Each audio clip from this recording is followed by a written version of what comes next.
People will be here in a moment. Oh, so we're doing this live? Yes, we are doing this live. Oh, I didn't realize that this was going to be a live on... We're live. All right, okay. People are hanging out with Phil Labonte right now. Okay, all right. See, they're special. I'm special, too, because I'm here. Yeah, all right, well, cool. So, how many people we got in here?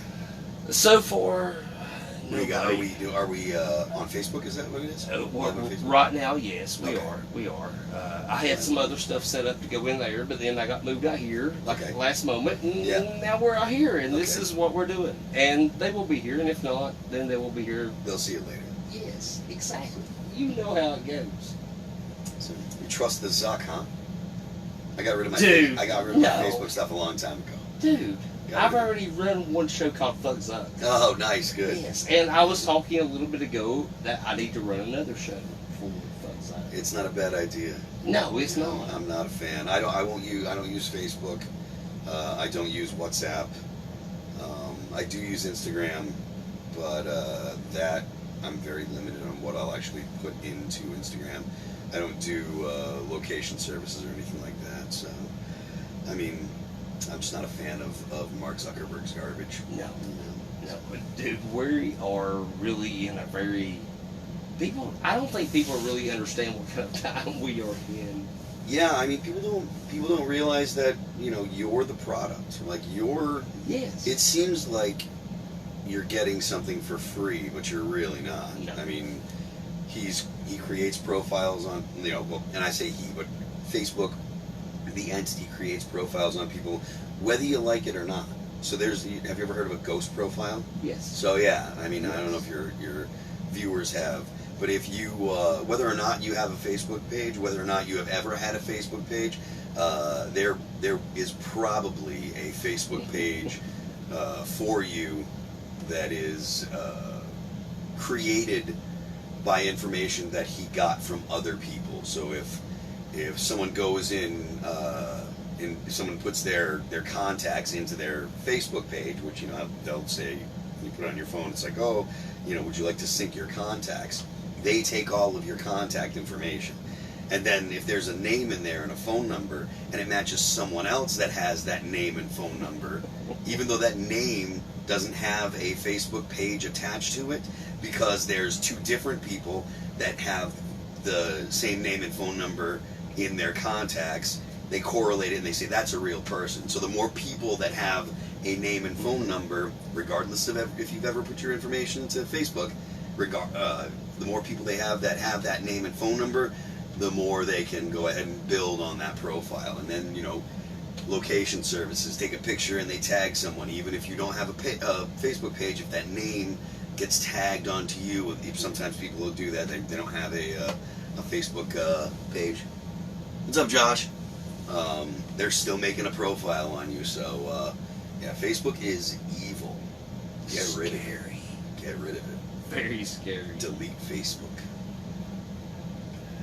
Hashtag delete Facebook. Hashtag delete Facebook. I've been seeing a lot of hashtag fuck the promoters.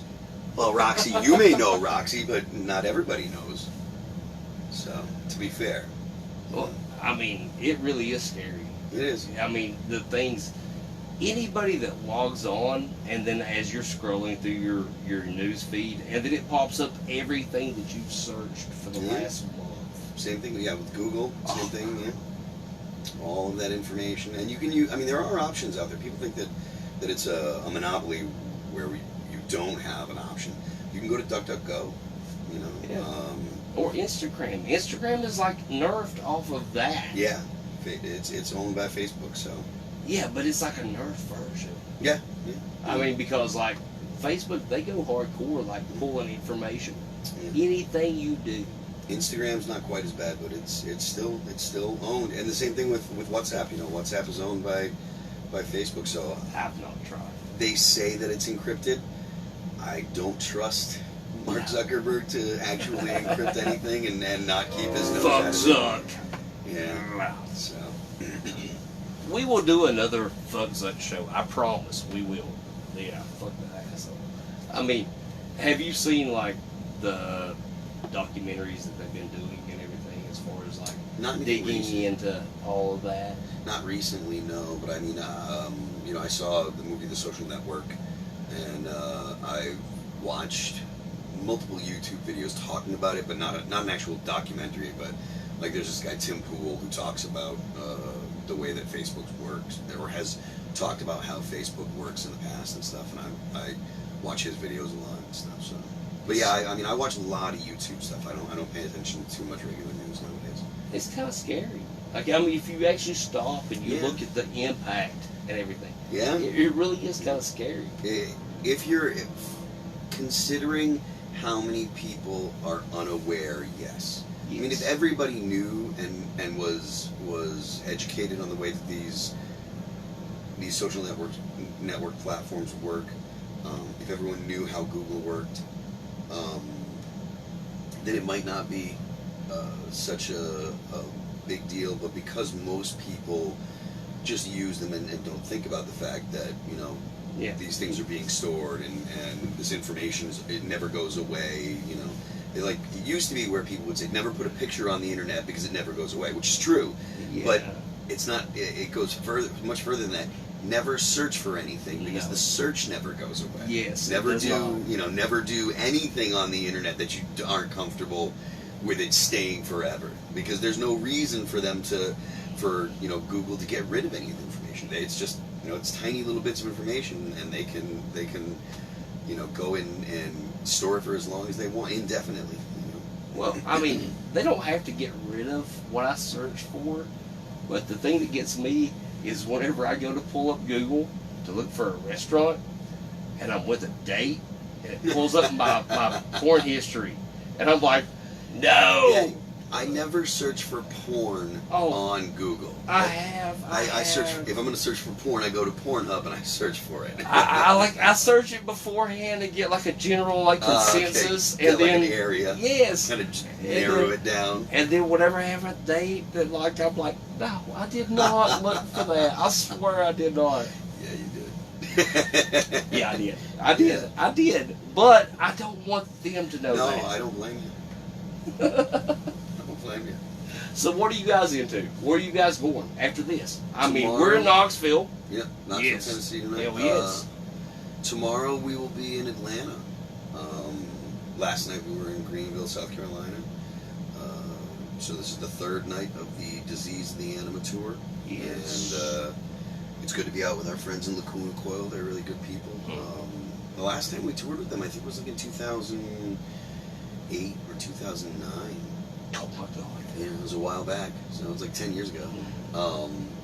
And you know, they're great people. So I actually got to say hi yesterday for the first time, because the first show was in New York City. So we're all running around, and everyone's got their, you know, media and labels, and our booking agent was out, and our label was out, and et cetera, et cetera. So everyone's running around doing their thing. So I got to say hi last night, and so we're looking forward to, you know, next month of hanging out and good times. So. Well, yeah. It'll be fun. See, I see that and I'm like, God, guys, like, that is what it's all about. Yeah. I mean, it really is, because, like, you get to go and do your thing. Yeah. And you get to hang out with cool people. Yeah, I mean, it's a good job. You know, I mean, as far as jobs go, you know. Yeah, it is. I mean, I agree. I really do agree. Completely. But now, I did ask some people 4 questions. Sure, okay. And there are a few questions. Okay. Now, I'm going to go with a more basic question right now. Yeah. And I know you have your opinion on it.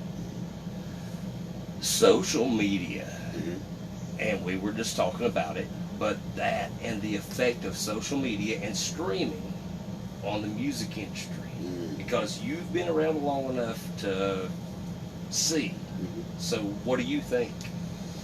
What's your feelings on it? Well, I mean, I guess I'm.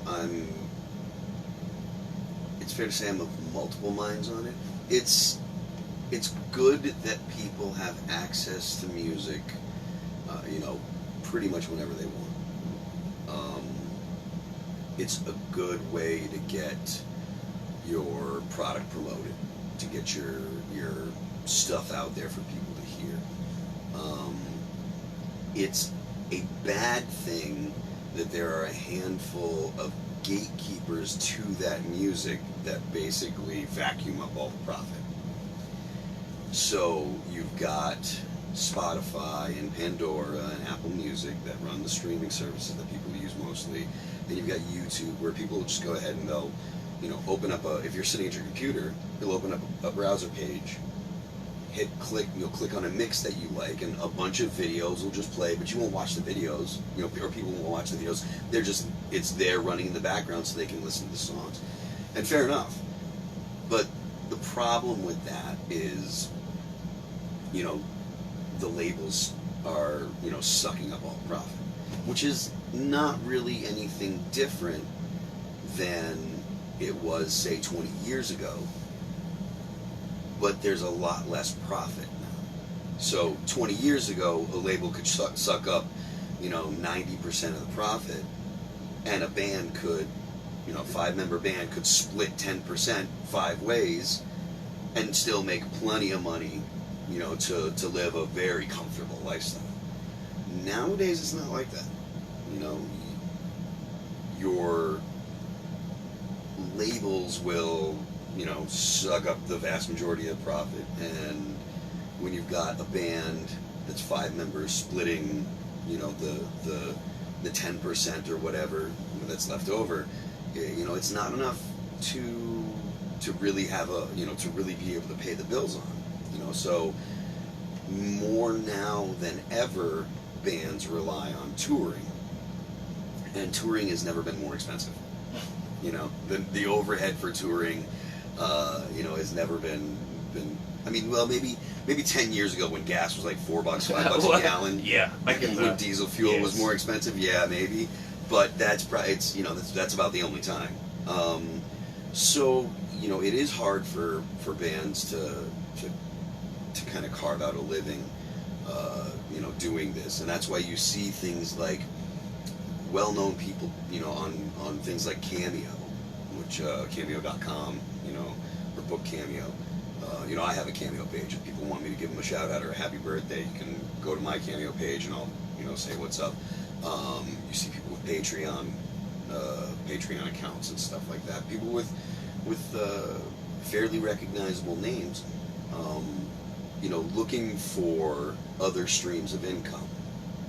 And, I don't, begrudge anyone making money, dude. I mean, no, hell no, hell no. If you're no. Like that girl that was selling her bathwater, Bella Delphine. No, I did not hear about it. No, she was selling her bath. She was selling her bathwater, and she sold a lot of it. And she makes not safe for work videos and sells them on the internet and stuff. And there's some people out there that don't let they get all mad about Instagram thoughts or whatever, and it's like, leave them girls alone. If dudes want to give them money for looking at their butts, I mean, it's a bad thing to do with your money, guys.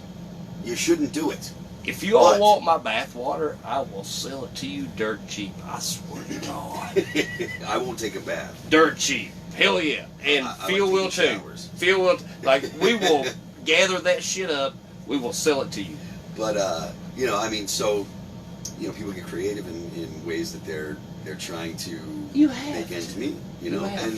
Again, I'm that dude that's like, what, more power to you. Go ahead and get out there and make your money. But yeah, when it comes to streaming services and stuff, I mean, generally, the bands don't see any money off of that. No, they don't. Not anything to talk about. They don't at all. And YouTube videos that, you play a video on YouTube and the bands don't control their YouTube pages. The ads that run on the YouTube pages, that money goes to the label, and so, and it's not, it's really unfair to the bands, but at the same time, it's still a situation where without the labels promoting and without the labels giving advances for the bands to live on, writing a record and doing a record, it's really hard.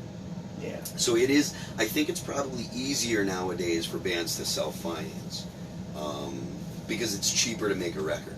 If you've got Pro Tools, everything's easier. Yeah, you've got Pro Tools and you you get Pro Tools and some good preamps and some good microphones, you can make a legit sounding record in your home. And it's not like it was 20 years ago where like every week. You need to have a drum room, and you need to have this, and you need to have the you don't. All you need is the computer and plugins. You just need you could change $2,000 computer and plugins and a decent internet connection, and you can get just about everything that you want to make a record sound good. So you can produce a record for much cheaper. Mm-hmm. But it's still a significant expense to make a professionally sounded or professionally recorded, professional sounding record. You know, it's not 150. Yeah, it's not 150 grand anymore. Yeah. You know, you probably you could get a really, really, really pro sounding record mixed by a professional for $20,000-$30,000 if you know how to do it. And $20,000 for probably $30,000 or $40,000 you could get a really legit sounding record. Like really, really pro, and have a really legit pro name mix. Behind it. Yeah, you could have a really good mix. You know, someone that has a name that you would recognize, mix it. For the whole album? For the whole record. Oh wow! For about 40 grand, you could do that. But that's maybe a month and a half, 2 months working straight, and $40,000. You got 5 people in the band. Everybody's got bills to pay. Blah blah blah blah blah. So it's like you got the actual cost of the recording of the record. But that still puts you there. And the record gets done. But where does 5 people's mortgage or rent come from for 2 months? Where does 5 people's grocery bills come from for 2 months? You know, so that's promotion.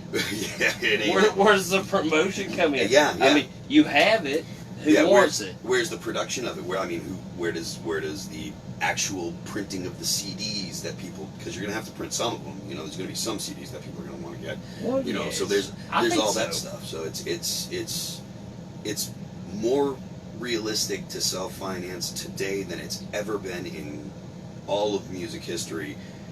But it's still expensive, and it's still a big.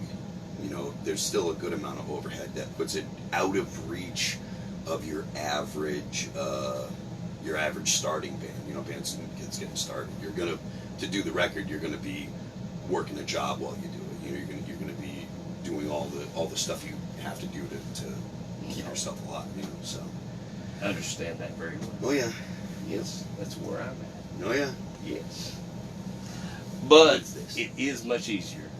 From streaming to bathwater, you never can tell how the conversation's going to go. Do you want bathwater, Smitty? I mean, Belle Delphine's bathwater. Google her, or DuckDuckGo. I mean, she's selling it like in bottles. There were little cups like that big. Damn, I gotta do this. I know somebody wants my bathwater, definitely. But now, I do remember one question, and it was a very interesting question because I had like a lot of different thoughts in my mind run through. Okay. But it was a very simple question too. Your influences. Who has been your influences? Well, I guess there's kind of 3 different areas that I'm influenced, or when people ask for influences, there's kind of 3 areas that I kind of think of. So there's musically as a riff writer, right? Because I write a good amount of riffs that for all the remains, I play guitar and stuff. That kind of stuff is like, like Carcass, At the Gates, old Metallica stuff, thrash metal, aggressive Swedish metal. A lot of times, that's the kind of stuff that I really, love listening to, and that kind of riffy stuff is the shit. Is the stuff that I was really into. Musically, what is this? Oh, never mind. Musically or vocally, for screams and stuff like that, it's probably people like Jorgen Sandstrom from Grave. He was the guy that I really tried to kind of model my voice after at first.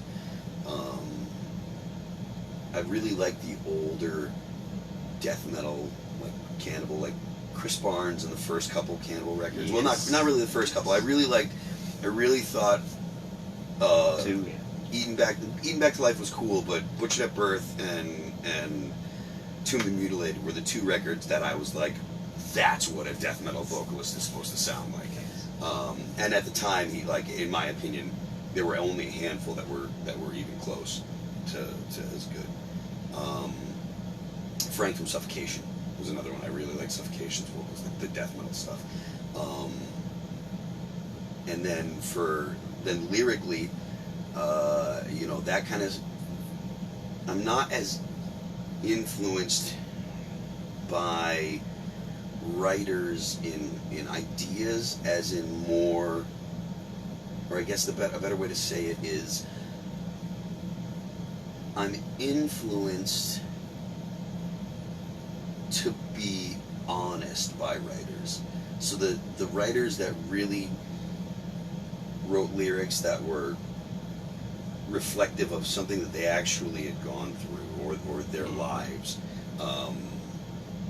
and that were brave enough to tell real stories, specifically emotional stuff.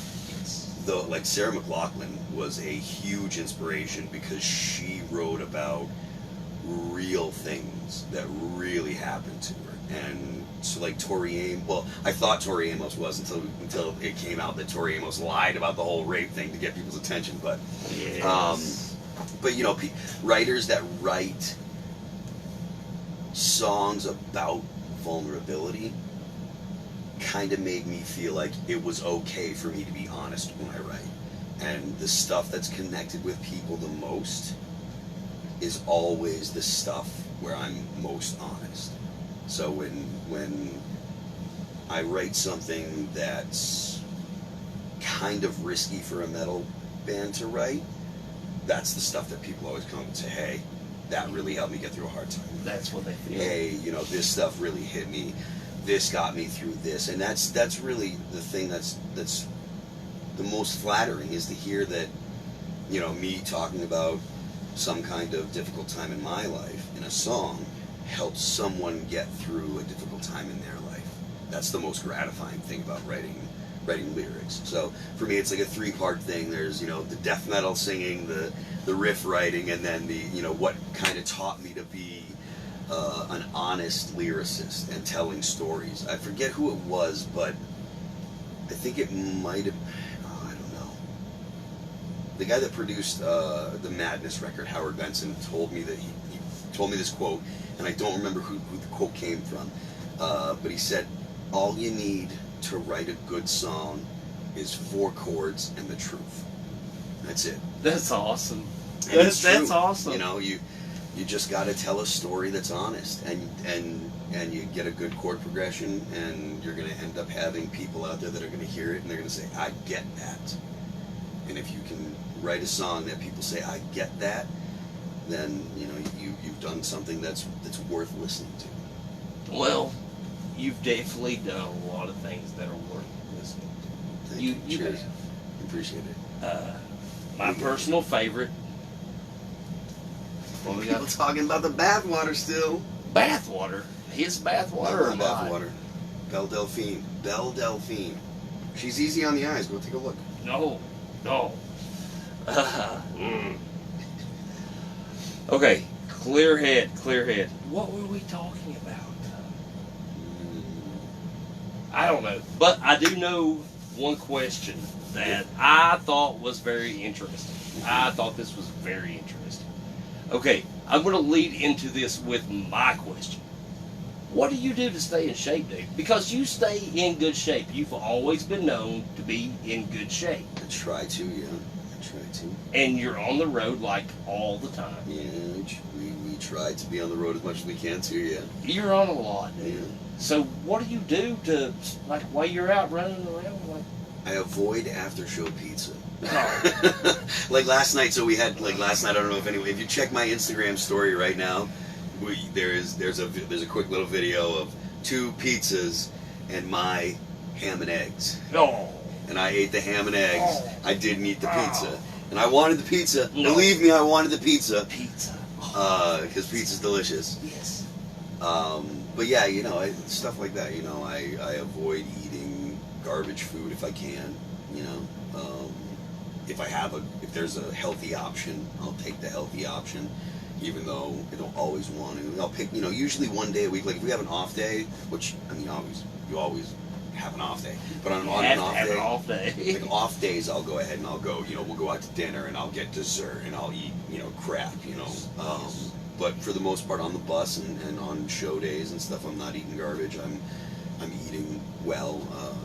I got a membership to Planet Fitness because they're all over the country. We all do. You know, they're nationwide, We and all the black do. card you can get in for $20 a month. I can go anywhere in the country. You know, Yes. and I also can take a shower in case we're at a place that doesn't have a shower. Like today, there's no shower in the venue, so. I might run it's 24/7, so I might run back there after the show and take a quick shower before the bus takes off. In there. But yeah, you know, and you know, I make sure that I get my cardio and I go and I walk an hour and get those steps in. You know, I track. You get the little thing on your phone to track your steps, and so you know, it's just making sure that I don't get into the habit of sitting on my butt too much. Right. Which there's been times where that's happened, and I'm just like, It's easy, you know, man. It It's is easy. Yeah, especially here where if I want, I can just be like, yo, I'll just call up or send a text to my tour manager. Yo, are you ordering lunch? Yeah. And Bring me food. they order lunch every day because the guys are working all day. So he's like, yeah, we're ordering lunch. What do you want? Or where are you ordering from? He orders, and I'm like, all right, get me this. And they'll bring it right here, and I can sit on my butt and play video games and eat. Oh my If I God. want to, I can. So I got to make sure that I don't do that. So we get up, we get here, we load in, we try and get our sound check done as early as possible. Usually I want it done by like 1:30, 2 o'clock to be done with it, and then I can split. So that's what I did today. We got done at, sound check was 1:30, we were done by 2. I got up on the bus and I made some food and I ate and I left at 3, went to the gym. And I did my cardio and I did legs and then I took a shower and then I came back here and I ate again and now we're doing this and then we're gonna finish this up in a few minutes and then I'm gonna go ahead and do one more interview and then I'm gonna get changed and get ready for the show. Then go rock the fuck out. Yeah, because we'll play at 10 or we'll play at what time do we play today? I don't even know. Finish. Today we will play 9:30. So yeah. Oh, well, okay. With that being said, I've got one last question. Okay. And when I heard this question, I laughed because I thought it was a great question. Because here you are, Phil Lamonte. Like, everybody, like, you see him, he always looks like a badass. Yes, if you were to get into a fight, an MMA fight, who would kick your ass? Dude. Who? Everyone. Oh, bullshit. I've never. No. Anyone who's taken, anyone who's taken BJJ, anyone who's trained in any kind of combat, they would win because I have never done any kind of hand-to-hand combat. It's true. I'd win a gunfight. Well, I mean, if you go to my Instagram page, you'll see I got sub 1 second draw. oh, but, he likes guns. I do. Oh, so, yes. But yeah, I ain't winning in a fist fight. No. Maybe someday. I've talked about doing BJJ when I go home this winter and kind of getting into that for some cardio and stuff. But as of right now, yeah, I'm not trained to fist fight. I got faith in you, dude. I've got faith in you, man. I'm honest. Well, that is a lot. I mean, yes. But, Yes. Sup, Jerry? all right, guys, we're going to wrap this up because he has a lot to do. He's a busy, busy man. We have a tour manager over here staring at me right now like I'm evil. But, yes, all right. Phil Lamonte, all that remains. We are in Knoxville. They have a tour. Where are you going tomorrow? Tomorrow will be in Atlanta. If you guys want to hit me up on Instagram or on Twitter, I am at Phil That Remains. You can follow the band on Instagram at All That Remains, and on Twitter it's at ATRHQ. Hell yeah. Catch them.